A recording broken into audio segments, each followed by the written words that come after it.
Hi friends, ముందుగా beans curry తయారు చేయ విధానం చూద్దాం. ముందుగా బీనీస్ కట్ చేసుకోవాలి. తర్వాత ఒక గిన్నెలో వాటర్ వేసి బీనీస్ వేసి ఉడికించుకోవాలి. బీనీస్ చాలా చాలా మంచిది ఫ్రెండ్స్. ఒక 5 మినిట్స్ ఉడికిన తర్వాత దింపేసుకోవాలి. ఒక కడాయి తీసుకొని దాంట్లో 4 టీ స్పూన్స్ ఆయిల్ వేసుకొని పోపు దినుసులు వేసుకోవాలి. తర్వాత ఆ పోపులో ఆనియన్స్, పచ్చిమిర్చి, కరివేపాకు వేసి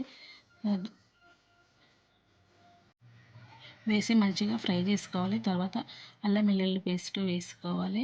పసుపు 1 టీ స్పూన్ వేయాలి. ఒకసారి మంచిగా కలపాలి.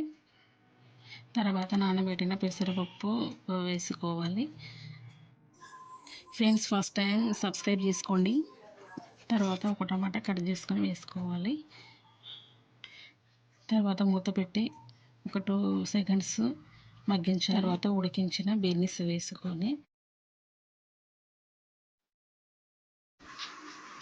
మూత పెట్టాలి. 1/2 కప్ వాటర్ వేసుకోవాలి. 1 స్పూన్ కారం వేయాలి. 1 స్పూన్ సాల్ట్ వేయాలి. చిటికెడు షుగర్ వేసుకోవాలి, టేస్ట్ బాగుంటుంది.